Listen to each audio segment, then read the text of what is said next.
I've spent almost 10 years on a documentary all about the forever chemical problem, interviewing so many different incredible and brilliant people.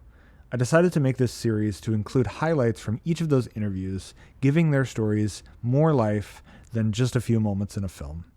Thomas Terp, I'm of counsel to the firm Taft, Business and Hollister.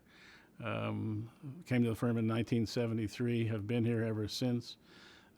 Headed the environmental practice group for a number of years and was the managing partner of the entire firm for a period of 10 years from 2006 through 2016. We now have dozens and dozens of environmental lawyers in the firm, and they're highly specialized within environmental law. We have people who specialize in air work, and people who specialize in hazardous waste, people who specialize in water. What was almost non-existent when I started practice in 1973 has now become highly specialized. Rob got a call from people he didn't know, but people who knew his grandmother in West Virginia. And he came to me and he wanted to assert a claim against DuPont. I was a little bit leery of it, but frankly at that point wasn't terribly worried. And I trusted Rob to handle it. We learned more about what DuPont had been doing. We learned more about the contamination, the chemicals involved, and realized the seriousness of it. And then we knew that the case against DuPont was going to be a very different kind of case altogether. And that required careful consideration because we knew we would irritate people. Irritate is probably to put it mildly. We knew that there were people from our traditional client base who might not take kindly to our asserting the kind of claims that we were asserting against a very well-respected company in the American corporate world. So yes, there were some partners who didn't want to have anything to do with this, but frankly, not too many.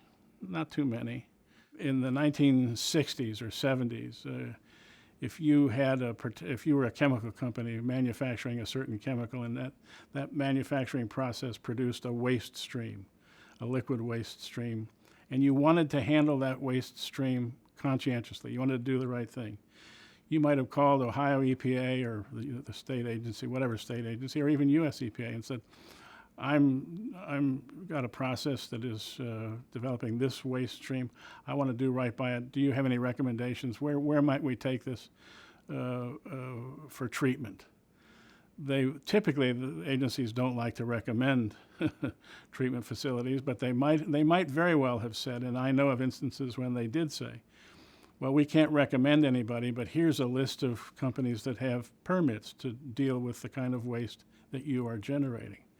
So the company then selects one of those companies. So here you have a company that's doing the right thing, probably doing so at added cost to them. They're sending materials to a site like Chemdyne here in Ohio, which was one of the first big multi-party Superfund sites, which was at that time licensed. So they were doing the right thing at added cost to the company. Lo and behold, unbeknownst to them, the operators of Chemdyne lose interest in doing what they're supposed to be doing with the material. Drums of hazardous waste pile up. And suddenly you have a big, big problem that's going to cost tens of millions of dollars to clean up. The company that sought advice as to how to do the right thing, the company that called Ohio EPA, is under the Superfund law, is among the parties that's responsible for the costs of that cleanup. And those are the kinds of companies that we represented a lot of. They were companies that were trying to do the right thing. Certainly everything they did was legal at the time and was in fact responsible. They had exercised a high degree of care.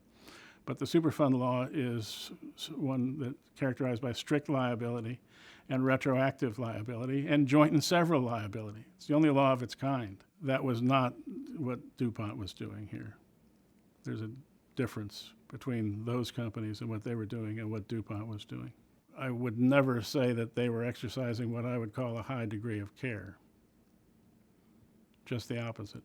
The way litigation in this country works is through the process of what's called discovery.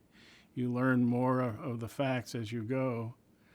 And I don't think anyone had any clue how widespread or dangerous this situation is when we started into it. I got a call from one of the in-house lawyers involved in the case who knew me and knew my situation as a senior partner, managing partner of the firm.